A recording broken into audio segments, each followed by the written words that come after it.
মানুষের অনেক আশা, অনেক স্বপ্ন, এবং বর্তমানে এই মুহূর্তে দাঁড়িয়ে সরকার বদলেছে।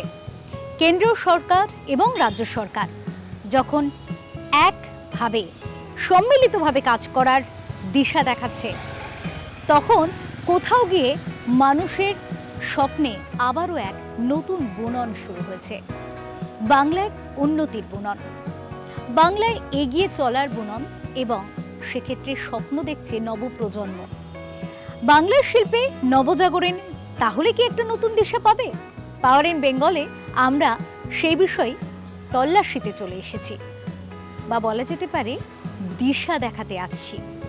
এই মুহূর্তে আমরা উপস্থিত হয়েছি সল্ট লেকে, যেখানে আপনারা দেখতেই পাচ্ছেন আমার পিছনে অত্যন্ত সুন্দর একটি স্থাপত্যই বলবো, যে কোনো স্থাপত্যই সুন্দর, কিন্তু এই যে বাড়িটি রয়েছে, বাড়িটি এক অপূর্ব সৌন্দর্যের প্রতীক হয়ে দাঁড়িয়ে রয়েছে।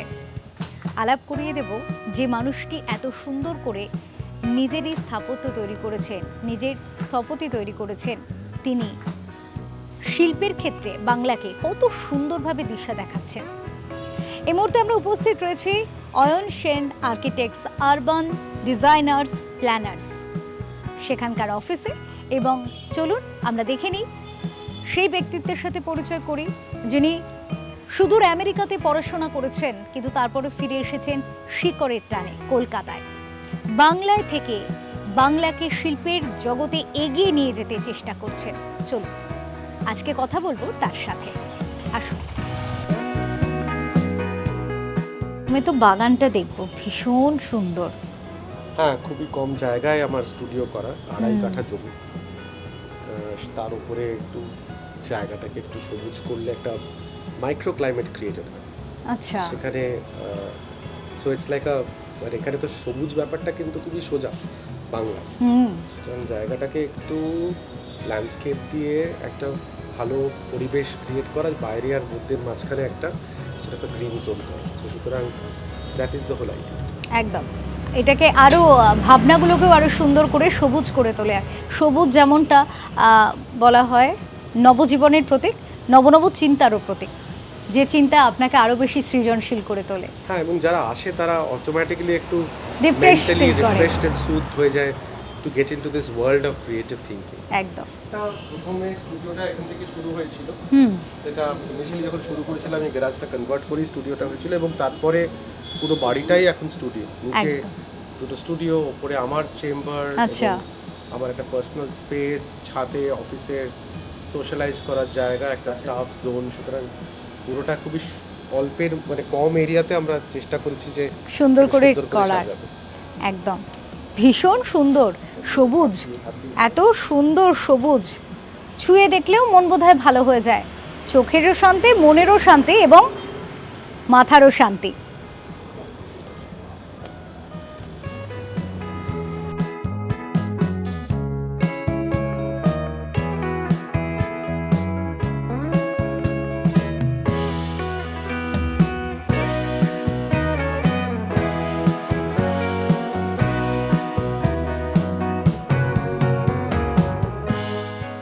আমারও তোমারও এই কলকাতা, কখনো বিষাদ, কখনো কবিতা। নিজের শহরকে ভালোবেসে এখানেই গড়ে তোলা ভবিষ্যৎ, এই ভাবনা বিরল। বিলেত আমেরিকায় উচ্চশিক্ষা শেষে সেখানেই কেরিয়ার গড়ে তোলা যখন মেধাবীদের লক্ষ্য, তখন উজ্জ্বল ব্যতিক্রম অয়ন সেন। যেমনটা পাওয়ার ইন বেঙ্গলে এই এপিসোডে আপনাদের কথা দিয়েছিলাম, বাংলার শিল্পের নবজাগরণে যারা উদ্যোগী, যারা চান বাংলাকে শিল্পের জগতে এক উচ্চতার শিখরে নিয়ে যেতে, আর সেই প্রয়াসে দিনরাত তারা পরিশ্রম করে চলেছেন, তেমনই এক ব্যক্তিত্বের সাথে আলাপ করিয়ে দেবো এই এপিসোডে। Mister Ayan Sen, a renowned architect, urban designer, and of course the principal of Ayan Sen architects, urban designer and planners. নমস্কার, স্বাগত জানাই ওঙ্কার বাংলায় আপনাকে। আর একেবারে সরাসরি যে প্রশ্নে চলে যাব, আমেরিকায় পড়াশোনা এবং তারপরে কলকাতায় চলে আসা, এবং কলকাতাতে থেকে যাওয়া, কর্মসূত্রে বাইরে যেতে হলেও বিভিন্ন সময়, কিন্তু কলকাতায় থেকে যাওয়া, ভালোবেসে থেকে যাওয়া, না এর পিছনে আরও অনেক কিছু কারণ রয়েছে, সে বিষয়ে জান। প্রথমত ওঙ্কার বাংলাকে ধন্যবাদ আমার স্টুডিওতে আসার জন্য আজকে। সব কিছু সংক্ষেপে বলার চেষ্টা করব, কারণ অনেকগুলো কারণে অনেক কিছু হয়। আমেরিকাতে মাস্টার্স করতে গিয়েছিলাম, আন্ডার গ্র্যাজুয়েট আহমেদাবাদ স্কুল থেকে পড়াশোনা করেছি, সেপ্ট আহমেদাবাদ থেকে। আমেরিকাতে MIT বিশ্ববিদ্যালয়ে মাস্টার্স করেছি আর্কিটেকচার আরবান ডিজাইন নিয়ে। কিছু বছর চাকরিরও অভিজ্ঞতা আছে নিউ ইয়র্কে, ওয়াশিংটন ডিসিতে। দেশে আসার ব্যাপারটা কিন্তু খুব একটা ডিফিকাল্ট ছিল না, কারণ দেশকে ভালোবাসি প্রচণ্ড, দেশের জন্যে কাজ করব, দেশকে মানে ইমপ্রুভ করব, দেশের জন্যই আর্কিটেকচারটা খুবই আসলে মানে একটা শহর এবং একটা বাড়ি এবং দেশের সাথে একটা খুব মানে স্ট্রং যোগসূত্র আছে, অ্যাবসলিউটলি। তো সেইখানে গিয়ে সারা জীবন বাইরে তাদের দেশে তাদের বাড়ি সুন্দর বানাবো ওয়াজ নেভার দি আইডিয়া। সুতরাং দেশ ওয়াজ ভেরি ক্লিয়ার। হ্যাঁ, অফকোর্স কলকাতাটাতে আমি ফিরেছি 2005-এ। সো তখন মানে জাস্ট কলকাতায় কিছু একটা শুনছি যে হচ্ছে, কলকাতার সাথে যোগাযোগ খুবই মানে মানে গভীর। আমি লামার্টিনে স্কুলে পড়াশোনা করেছি আহমেদাবাদে যাওয়ার আগে। আমার বাবা ছিলেন হাইকোর্টের খুব বিখ্যাত ব্যারিস্টার, সুতরাং সেদিক থেকে একটা সাপোর্ট সিস্টেম ছিল। সো সেটা না থাকলে কিন্তু এত ডিফিকাল্ট প্রফেশন করে ওঠা যায় না, কারণ একদম স্ক্র্যাচ থেকে শুরু করা তো। কিন্তু তাছাড়া একটা আর্থিক সাপোর্ট ছিল, সেটা ওয়াজ এ বিগ অ্যাডভান্টেজ, স্টুডিও এবং supporting in many ways. So কিন্তু এট দ্য সেম টাইম কলকাতার যে একটা মানে মাটির টান আছে এবং কলকাতাটাকে ভালো করতে হবে, কলকাতাটাকে ন্যাশনাল ম্যাপে আনতে হবে, এটা কিন্তু আমার একটা মানে সারাক্ষণের প্রচেষ্টা ছিল। যে কলকাতাতে অলরেডি তখন দোষীর সাথে কাজ করেছি অ্যাজ আ জুনিয়র আর্কিটেক্ট। উনি এখানে হাসনেউটিয়া সাহেব নিয়ে এসেছিলেন উদয়ন করতে। চার্লস কোরিয়া তখন অলরেডি সিটি সেন্টার 1 করেছেন। সো কলকাতাতে অলরেডি অনেকগুলো জিনিস জাস্ট হতে শুরু করেছিল। ক্যারি হিলের আমাদের ITC সোনার বাংলা। তো আমি তখন মনে হয়েছিল যে it is the beginning of a new era in Calcutta, in this part of the world. So সেই সূত্রে I wanted to be part of that story and I am happy যে আমি সেটা করেছিলাম। বিকজ তাতে দেখুন আমাদের সমসাময়িক যারা আরও 4-5 জন আছেন, আমরা কিন্তু কলকাতাটাকে ডেফিনেটলি একটা ন্যাশনাল ম্যাপে নিয়ে গেছি, যেটা কিন্তু 2005 থেকে 10 নাগাদ একটু কমই ছিল বলতে গেলে। পরের প্রশ্নে আসবো, আমেরিকায় পড়াশোনা নিয়ে একটু জানতে চাইবো, কারণ এখানে ছেলেমেয়েরা পড়াশোনা করে স্কুলে কলেজে, কিন্তু বাইরে যারা পড়তে যায় তাদের অভিজ্ঞতা একটু হলেও হয়তো আলাদা হয়। তো কোথাও গিয়ে কি আপনার কি অভিজ্ঞতা সেটা একটু জানতে চাইবো। না, আমেরিকা যাওয়াটা আমার সবসময় স্বপ্ন ছিল। ক্লাস 12-এর পরে আমার অর্ধেক বন্ধুরা অলরেডি স্যাট দিয়ে চলে গেছিলো। আমরা পড়েছিলাম আহমেদাবাদে, ভালো জায়গায় পাশ করেছি। বাবা মা বলেছিলেন যে না, এত ছোটো বয়সে যেতে হবে না, মাস্টার্স করতে যাবে। সো মাস্টার্স ওয়াজ আ গিভেন, যে যাচ্ছি ইট ওয়াজ ফার্ম। কোথায় যাচ্ছি ওয়াজ আ কোয়েশ্চেন। তো MIT-তে অ্যাডমিশন পাওয়ার পরে তো বাড়ির লোকেরা খুবই থ্রিল ছিল। আমি অন্য অনেক 4-5টা সোজা কলেজে অ্যাডমিশন পেয়েছিলাম, যেখানে হয়তো ফুর্তিটা একটু বেশিই হতো আমেরিকাতে। কিন্তু আমি পেলাম তো MIT-তে পেলাম, আর তখন মা বলেছিলেন যে না, যেতে গেলে তোমাকে MIT যেতেই হবে। And MIT was quite daunting for me, যে বাবা বিরাট বড় ইউনিভার্সিটি, সেখানে কী হবে। So it was one of those things where I realise যে মানে আমি ভাবছিলাম যে একটু মজা টজাও হবে, পার্টি হবে, ঘুরবো বেড়াবো। But I went to MIT, which is a top notch graduate school, যেখানে আমি গিয়ে দেখলাম যে সারা বিশ্বের টপ লোকেরা আছে। এবং সো সামটাইমস কী হয়, পরিবেশটা যদি ভালো হয় না, আপনার স্ট্যান্ডার্ডটা অলরেডি মানে কনটেক্সচুয়ালি সেখানে উঠে যায়। সেখানে আমি একজন সাধারণ দেশের ছাত্র, এখানকে আমি আহমেদাবাদে টপ করেছিলাম আমার ব্যাচকে, কিন্তু আমেরিকাতে গিয়ে I was just another student. কারণ একজন ভদ্রমহিলার সাথে আলাপ হয়েছিল, বার্কলি থেকে মাস্টার্স আন্ডারগ্র্যাজ করে এসেছে, তিনি 2 হাতে কম্পিউটার চালাতেন। সো তখন আমি একটা কিবোর্ডে ঠুকে টাইপিং জানি না। So it is always to benchmark against the best.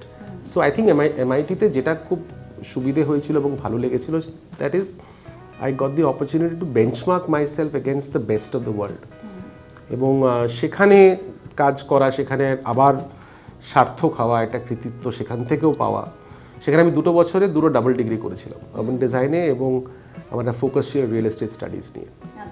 এবং আমার রিসার্চ থিসিসটাতে একজন প্রফেসর ছিল MIT-র আর একজন প্রফেসর ছিল হার্ভার্ডের। So it was a joint dual degree এবং সবই খুব ভালো যাচ্ছিল। কিন্তু পাশ করা 3 মাস পরে একদিন আমি যখন অফিস থেকে বেরোচ্ছি তখন অফিসে যখন ঢুকছি 2 ঘন্টা পরে একটা খবর পেলাম যে 2টো প্লেন এসে ওয়ার্ল্ড ট্রেড সেন্টারে হিট করেছে।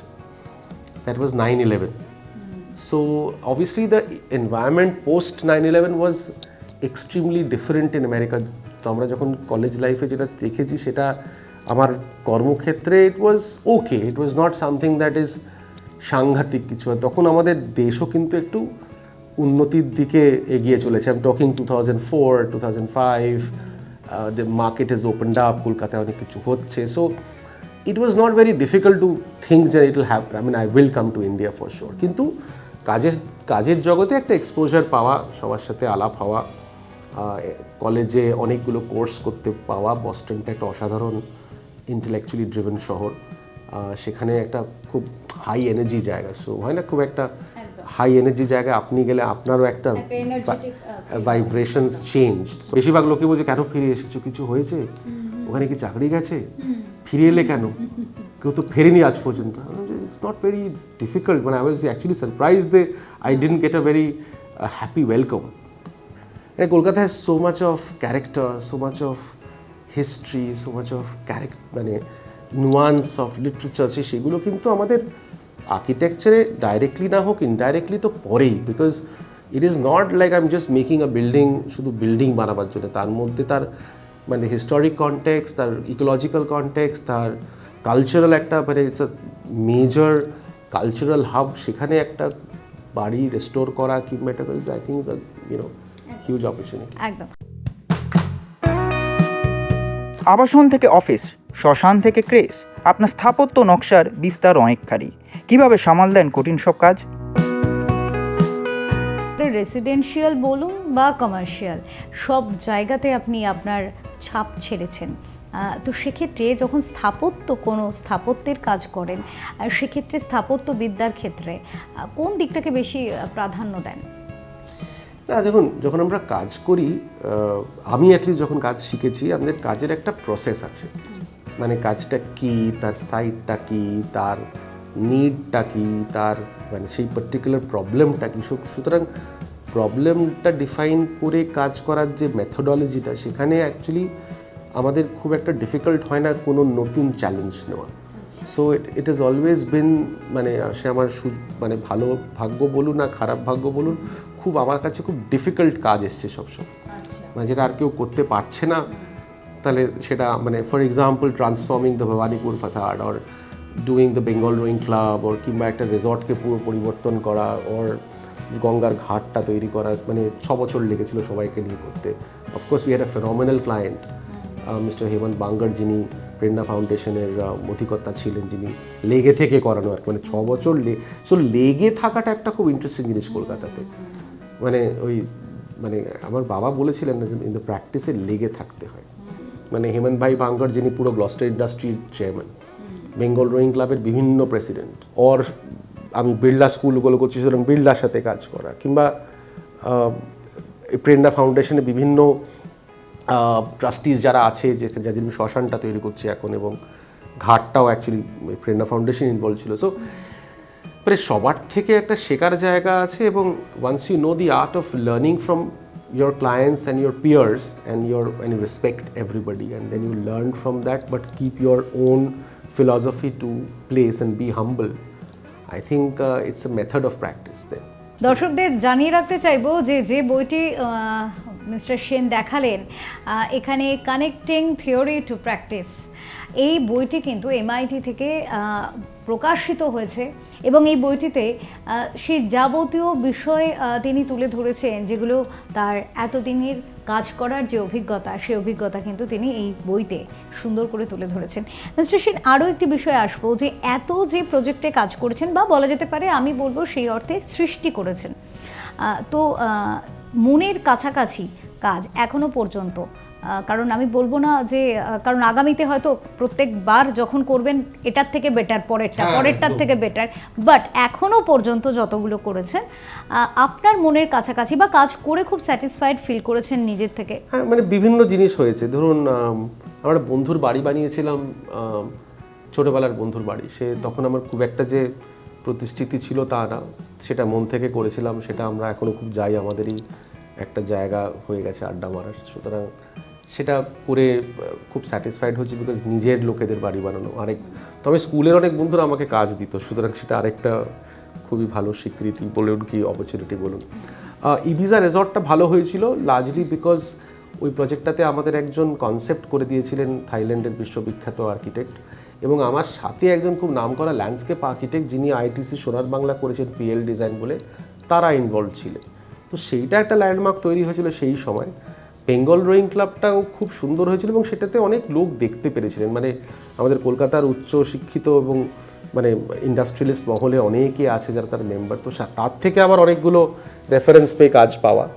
সো সেটা খুব মানে ইন্ডিভিজুয়ালি হয়তো নির্বাণা বলে একটা হাউসিং করেছিলাম আমার খুব কাছের, বিকজ সেখানে খুব মন থেকে করতে পেরেছিলাম। একটা বাড়ি রেস্টোর করেছিলাম মিস্টার বাঙ্গারের গেস্ট হাউস, সেটা কনজারভেশন হিসেবে খুব স্যাটিসফাইং কাজ হয়েছিল, সেটা কিছু জায়গায় অ্যাওয়ার্ডও পেয়েছে। হ্যাঁ, বাট মানে আই এম স্টিল দিল মাঙ্গে মোর।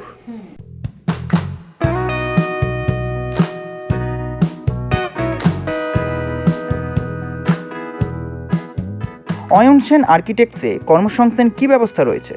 বাংলার কর্মপ্রার্থীদের জন্য কী ভাবছেন বাংলার ছেলে অয়ন?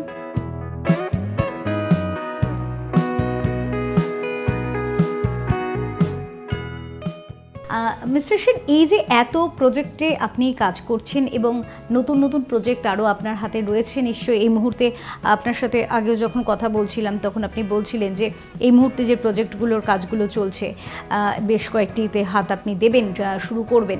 তো কার্যত এক্ষেত্রে কোম্পানির তো এমপ্লয়মেন্টের জায়গাটা অনেকটা থাকে। হ্যাঁ, আমাদের নিশ্চয়ই, মানে আমাদের দেখুন শুধু কাজের দিক না, আমাদের ডিজাইন স্টুডিওতে অফকোর্স লোক আসছে, বাড়ছে আস্তে আস্তে, আমরা খুবই হাতে ধরে কাজ করি। সো আমাদের আন্ডারে ধরুন যারা 10-12 জন আছেন, তারা এক একজন আমার আন্ডারেই সবাই ডাইরেক্টলি কাজ করে। So I work in a different model, যে আমি আমার আন্ডারে একজনকে রাখবো, তারা আবার 2-3টে কাজ দেখবে। সেক্ষেত্রে আপনি যখন এমপ্লয়িজ হায়ার করেন তখন কি ধরনের কোয়ালিফিকেশন আপনি দাবি করেন, বা তাদের শুধু কোয়ালিফিকেশন বলবো না, কারণ শুধু কোয়ালিফিকেশন দিয়ে তো হয় না, সৃজনশীলতার একটা ব্যাপার থাকে। তো কি ধরনের স্কিল আপনি প্রেফার করেন? প্রথমত তো দেখুন, তাদের আর্কিটেক্ট তো হতেই হবে, আর্কিটেকচার ডিগ্রি না থাকলে তো ব্যাপারটা বুঝতে পারবে না। সো আর্কিটেকচার ডিগ্রি মানে যেরকম সেই প্রফেশনের তো একটা কোয়ালিফিকেশান থাকবে। সো আমি আন্ডার গ্র্যাজুয়েট আর্কিটেক্ট, ফ্রেশ আর্কিটেক্টদের হায়ার করি। 1-2 বছর এক্সপিরিয়েন্স হলেও আমার কোনো এসে যায় না, তাদের একটু শিখিয়ে পড়িয়ে নিতে হয়।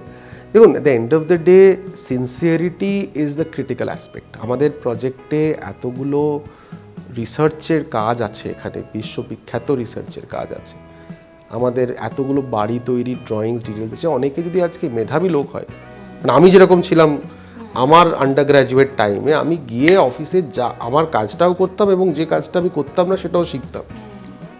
সেটা আমি মোটামুটি 18 ঘন্টা তখন কাজ করতাম একটা সময়, যে যা আছে শিখে নিতে হবে।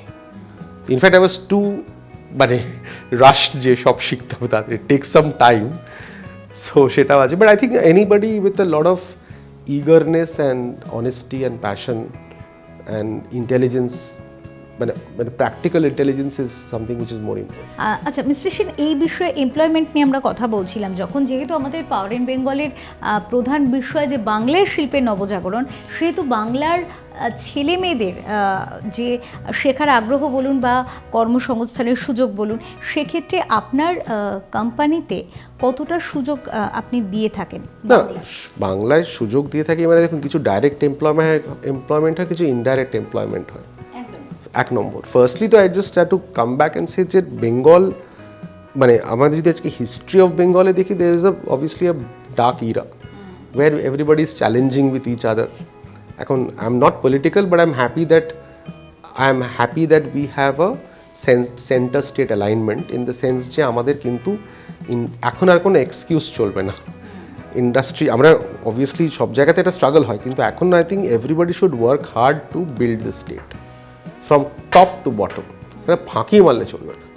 হ্যাঁ, একেবারে। সেক্ষেত্রে আর্কিটেক্ট বা ডিজাইনিং যেটাই বলুন, সেক্ষেত্রে কতটা সুযোগ থাকছে? কারণ অনেকে তো এত কিছু করতে হচ্ছে। দেখুন, সুযোগ থাকে মানে কি, আমাদের প্রফেশনে আমার অফিসে হয়তো আরও 5 জন ঢুকলো, আমার আমি যে ইনস্টিটিউটে আছি এখন, আমি তার chairman, IUDI, urban design institute of India, এত ফার্মস আছে, তারাও নতুন নতুন বাচ্চা ছেলেরা অফিস করছে, অনেক যায়, কাজের কোনো শেষ নেই। আমরা দর্শকদের কাছে আসবো, যেমনটা আমাদের এই আলোচনার মাধ্যমে উঠে আসছে যে যারা উদ্যোগ নিতে চান এবং যে সমস্ত শিক্ষার্থীরা এখন রয়েছে যারা শিখছেন, তারা যেমন বেশ কিছু টিপস পেয়ে গেলেন, ঠিক তেমনই যারা উদ্যোগপতি হতে চাইছেন তারাও কিন্তু অনেক টিপস পেয়েছেন। কারণ মিস্টার সেন তার কথায় প্রত্যেকটা লাইনে কিন্তু তার যে কিওয়ার্ড, যে সাফল্যের যে চাবিকাঠি, সেইটা কিন্তু তিনি বলেছেন। তো আলাদা করে এক্ষেত্রে বলার কিছু নেই, এবার শুধু দেখে নেওয়ার পালা যে মিস্টার সেনের যে সংস্থা সেখানে কিভাবে কাজ হয়, কিভাবে কাজকর্ম তারা করেন। আমরা চলুন দেখে নিই সেই বিষয়টা।